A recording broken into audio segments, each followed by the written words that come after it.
We're on over here in the bottom right. We've got our Zerg player. He's down one game, and his ID is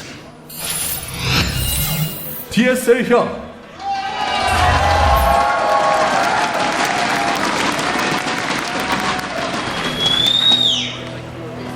And in the upper right, we have our Terran player. He cheesed in that last game. Let's see what he does this time. His ID is STX Soul Innovation. Yeah. You know, normally when we do events overseas, it's not with GSL, so I'm used to introing the players differently. So the first time we did that, I actually got surprised when that voice came on. But yeah, it's really exciting to be out here. It's like the GSL followed us. I know, right? Hope we do a lot more of these overseas. And we got a lot of exciting stuff at GOMTV.net for next year, so definitely be ready for that as well.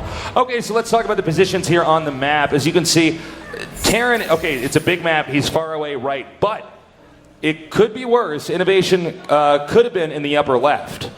Yeah, that's true. So, you know, the way that this may end up looking is it could be a game where HyuN is going to keep expanding to the bottom left, and Innovation will probably not be trying to kill all the expansions, maybe with some drops or something, but overall he'll probably be pushing towards the Zerg's main. Yeah, that's very true. And in fact, look at this game, Tasteless. It's a drone scout. So he said, oh my god, the one time I don't drone scout, I actually got double 11 racks. But of course, this game, Innovation, he's going for a macro build. So yeah, we'll see a command center going for him in just a second here. And when HyuN sees that, at least he knows he gets to play a longer game. All right, so we got the SCV coming up here now, and I can guarantee you right now Terran is pleased with these positions. What are your thoughts, Artosis? Do you think he should mech, or should he go for the bio? You know, if he goes bio, because I actually just do not know on this map. I've casted so many games on this map, and I am at a complete loss. I feel like if you go bio here, you need to do something a little bit tricky.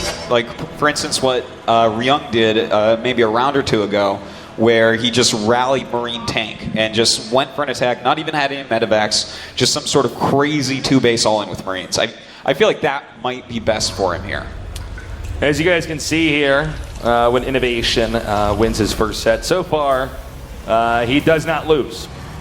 I'd expect these stats to be a lot more and more interesting as years of GSL come on here. But every once in a while we do have these stats that come out where you're thinking, oh my god, I had no idea, this person, for instance, never loses in the first 10 minutes ever, and stuff like that. So, did you see that Marine move where he just walked over to the edge there? What did I miss? His Marines walked right over to where the Overlord always sits. I think he was trying to scare him into moving the Overlord away. Oh, because sometimes he might people float up barracks. He's trying to psych him out then. And Complete bluff, though. It worked. That is cool. All right, looks like the command center is going to finish. That is, and I'm sure most of you know this, but for those of you guys new here, that is a neutral supply depot that is put there so that there was, early on in StarCraft 2, there was a trick of walling in at the bottom of the ramp that, it kind of messed up the early game. So a lot of these maps now, there is a neutral supply depot that you can, they usually destroy it later on just so that if they need to build something there later. Mm-hmm. And, well, it looks like this game is going pretty normally so far, going right into the reactored Hellions, but will Innovation go up to Banshee? Will he throw down another command center? It's probably going to be one of those. It could be something a little bit more tricky, though. He might throw up a few barracks soon and do some sort of Hellion Marine timing, but we'll see that decided in just a moment here. And the third hatchery is going to go down here in the bottom center. Okay, so far, very standard stuff from the Terran as well. You want to get those Hellions out. You want to push back the creep, especially on a map like this, because this, ideally the Zerg want to have as much of the map covered in creep as possible. And this is one thing the Zerg has to work on, is that this map's so big, it's so hard to actually cover it all with creep. So what a lot of turns do is they get the Hellions out there and they'll push back those creep tumors, try to wipe them out. And then really there's maybe like, I don't know, a fourth or an eighth of the map that the Zerg can actually move around on comfortably. Yeah. And, you know, there's a Roach Warren going on. Now, this might just be a defensive Roach Warren. It might be a small Roach push. Or, you know, there is the possibility. TSL Zergs have, in the past, a lot of times, gone for Roach play. And we see more Roach play on this map than some others as well, just because it is so big. But I'm really interested to see what he wants to do with that. Just 3 Roaches so far, so yeah, that could just be an anti-Hellion. Yeah, well, no, sometimes those Roaches are more of a deterrent than actually, you know, anything else. But we'll see. Okay, he's going up to 8 Roaches now. And it looks like he started his layer tech as well just now. Well, probably going to be an 8 Roach push. Just go up there, maybe kill some SCVs, see if you can catch some extra Hellions.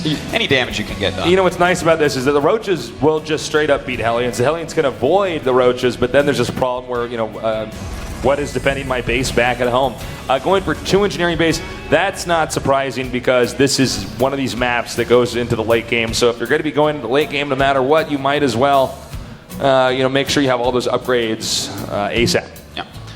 All right, so we now see exactly what Innovation is up to, and you know, I'm actually a little bit surprised because it's a bit greedy, but it's not like a super greedy build that you'll oftentimes see Terrans do on this map. So it looks like he's just pretty confident in himself and how he plays this game, and that's kind of scary. When you see a Terran completely confident in themselves this late in the tournament, they oftentimes go on to win, and oftentimes their name is MVP. Yeah. You know, it's funny because the Final Four of this GSL Codes, I don't think anybody could have predicted it would be this lineup. Not that these guys aren't good, but to have all these guys here together, it's I don't know, it's very surprising. So, I mean, we could have another Royal Rotor, it could totally happen. Yeah, the only easily predictable one was maybe HyuN, because he was doing so well. Yeah, HyuN's been doing very well, but Innovation I was very surprised by, even though I knew he was good. Yeah. Okay, so we actually have 2 macro hatches going up, Baneling speed and Roach speed. So HyuN is really getting some infrastructure going here. HyuN might actually stay on layer tech. We've seen people do this where they sit on layer tech for a long time and power hardcore, and they usually try to just hit the Terran over and over and over at the third base. Well, we'll see if that happens this time now. It could end up working, you know, with speed Roaches and speed Banes. Those Roaches tank so well, and then the Banelings, of course, they're just so fast. You can roll right in there and do a lot of damage. You know, it's kind of funny because this is not exactly the most common strat you see on this map. I feel like normally we see Mutiling Baneling, but you know, this time around it looks like he's going to try to mix it up. We'll see if it's going to be effective or not. Well, he's going tasteless. 32 Lings and 8 more Roaches in production. Speed for both going to be finishing very soon here. So HyuN is going to do an attack. Now, Innovation, his siege mode not even half done. It's going to be finishing up right around the time the attack hits because he has to wait for those Banelings to morph. But this is a really powerful time coming out of HyuN. Okay, siege mode. No, siege mode's not done. Okay, so siege mode's halfway done now. Even if he has siege mode done, if he doesn't have the siege tanks in siege mode, like the moment that the Banelings start to come up, he can lose this. And when you see the Roaches and the Banelings coming up, you have to have the siege tanks target the center clump of the Banelings. All right, and Baneling speed is done.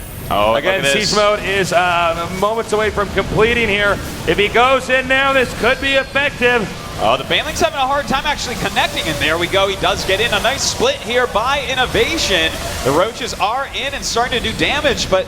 Oh, wait, no, there's more coming up here from the bottom. I was about to say, it looks like, you know, he just had enough, but now coming in here, it looks like there's enough bunkers that he might still be able to survive.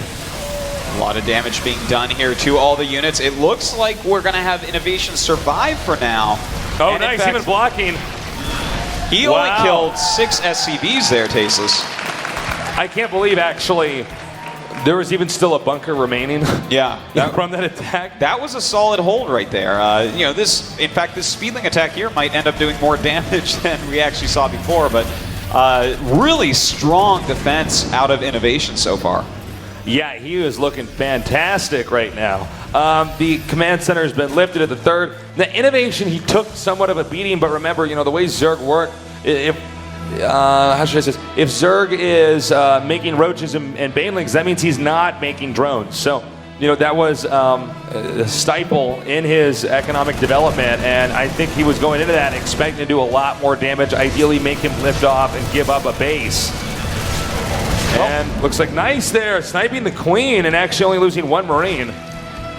Yeah, some nice harassment coming out. He is retaking his third as well, but HyuN's macro is really looking nice with all these extra hatcheries he got. He's up at 72 drones, just producing like a madman. So even though that attack wasn't so effective and he lost a lot of resources on it, as long as he keeps going around and making Innovation play kind of a scrappy game and not get a full army together, HyuN is still going to be fine.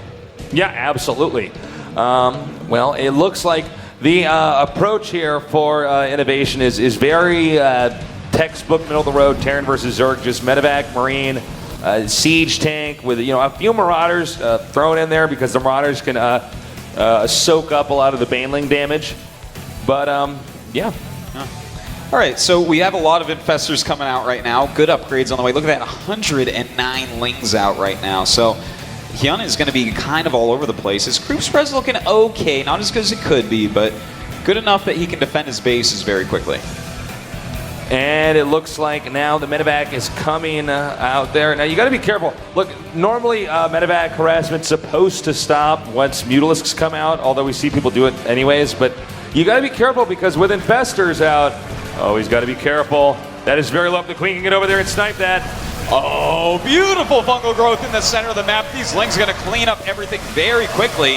Might end up trying to kill off the medevacs, but back here, the drop not doing anything.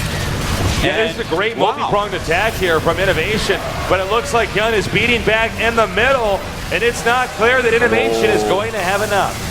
Well, this was really good for HyuN, actually, and at the same time, hitting that third base as well. I mean, yeah, there's some counter drops going on, but HyuN is dealing with everything magnificently right now, and he's taken a pretty decent lead. I think these drops have done a little bit more damage than I think any of us would have expected here. But yeah, overall, man, both these guys actually playing very well. Nice move, burrowed underneath where the command center wants to land. That's going to be very difficult. He's going to have to not have a mule, basically, as you can see there, and scan and get rid of that. And that's something that all Zerg should be doing. We see most Dakota Zergs doing it, but there's just no reason to not get burrow and do stuff like that. Yeah, very, very useful. And of course, you're going to get it for your Infestors anyways, so. All right, he's dropping right here on these Infestors, and no fun. Okay, there's the first fungal. And nicely done, not losing a single Infestor there. And down goes the medevac as well. So HyuN getting in better and better shape here. So upgrades continue to go, but we do have Innovation getting 3-3 right now. So his upgrades actually looking fantastic as well. All right, he's all geared up in the bottom middle. Again, he's going to go for Ultralisks. This is really interesting because most of the time we see an immediate Broodlord tech. I mean, if you guys watch any StarCraft 2, you're all familiar with that endgame TDZ. So he's planning on kind of changing the pace a little bit and maybe going to catch Innovation here a little bit off guard. Well, Broodlords are really hard to use on this map. It's so big, there's nowhere to really hide them. They get really weak when they're out in the open where they can get flanked and run under and things like that. So I like it. It's a good choice here for this map, at least to open. He can always switch into Broodlords later on if he's having a hard time actually breaking Innovation. One problem, though, is that if he's going to go for Ultralisks, then these medevac drops still remain pretty effective. Yeah, that is true. Well, we do have Innovation still trying to clean up some creeps. Some nice little stim run-ins. Look at this. Going after this base, but with a couple newly more paints. So easy. This could be bad. And, actually, I don't... Okay, I thought that was actually going to kill a lot more. That was really weird. That was a really quick reaction time. Yeah, he split that pretty well. Okay, so he's fine for the time being. As you can see, there's a bit of a difference here in how many workers have been killed, but man, it does look like actually the Zerg could be setting up for a killing blow. That is quite a few Banelings tasteless. And he's not in siege mode, man. No, if he's walking around when that attacks him, he will die. He just, you really can't even outmaneuver this. Oh, there you go. All right, nice scan, that was close. Yeah, that was actually a really, really nice scan right there because, again, he would have died if he was walking around that attack. HyuN's got some pretty good instinct. Looks like he's going to go around. And this is a huge attack. The siege tanks are starting to siege up. The Banelings still not connected. A bit of a weird attack here. The infested Terrans getting in the way of the Zerglings. It looks like he thought there was less up there than there actually was. Now spilling forward over here into the second base here of Innovation. Looks like Beautiful move there by HyuN. A huge move indeed. A lot of infested Terrans are going down. The Zerglings absolutely everywhere. And I don't know, can he even hold on to this? I think that might be it. I mean, once you get your army up to where the Terran's production facilities are, the game basically ends, because if Terran units aren't clumped together to cover each other, they just they die immediately. And yeah, man, I mean, that's it. I think we're going to be going on into game number 3 here in a minute. Yeah, I think so, Tasteless. I mean, he's doing his best to hold on, but it's twice the supply right now for HyuN. He has 6 Ultras and 58 more Lings on the way. No way Innovation will hold on when that amount of units comes. Yep, and it looks like the spawning pool is going to go down. That is one thing. I mean, most of the time when you're going to reinforce to wipe the guy out, you are going to be making Lings. But even then, I don't really think there's any way here that Innovation is going to be able to recuperate. Well, here come the Ultras, Tasteless. Yep. And, you know, it's interesting. He actually hit that second there and then carved his way into the main base. I really expected him to go for the third base, but this turned out to be really effective. He saw, okay, there's all these siege takes at the third base. I'm not going to deal with that. If they're still in siege mode and I'm hitting his second, oh, there is GG. GG.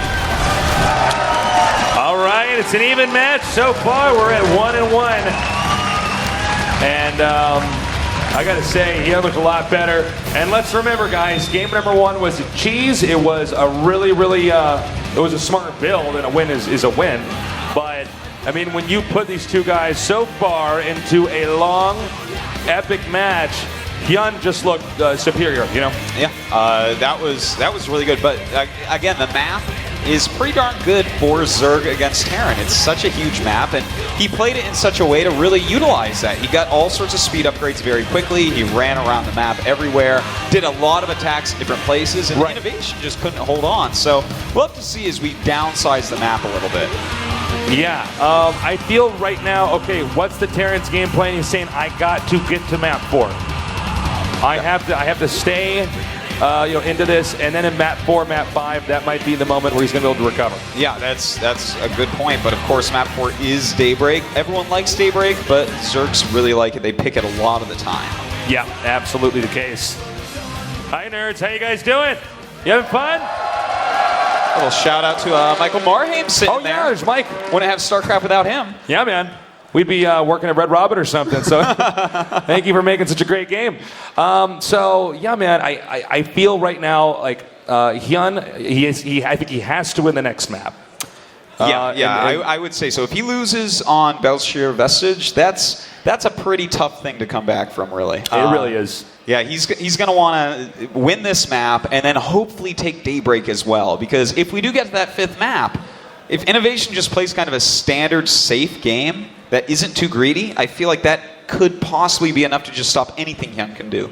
Yeah, I got to agree. And remember, the map 5 is Antigua Shipyard, and we all know that you know, the way that map is shaped, you know, the geography of it.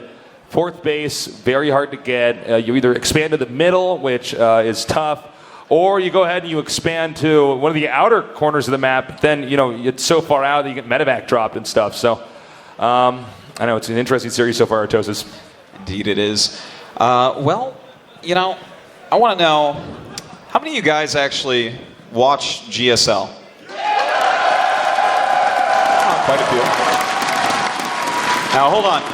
Tell the truth. How many of you guys watch it live? Yeah, actually. Really? All right. Oh, you guys are crazy. That's on a terrible hour for you guys. I love it. All right. And then the rest of you guys VODs then? You just watch the recordings? Some people are saying both. Excellent. All right. We'll cheers to you guys for the both. Excellent. All right. We're going to go to a quick little break. When we get back, we're going to go to game number 3 here at the GSL Codet. Stay tuned.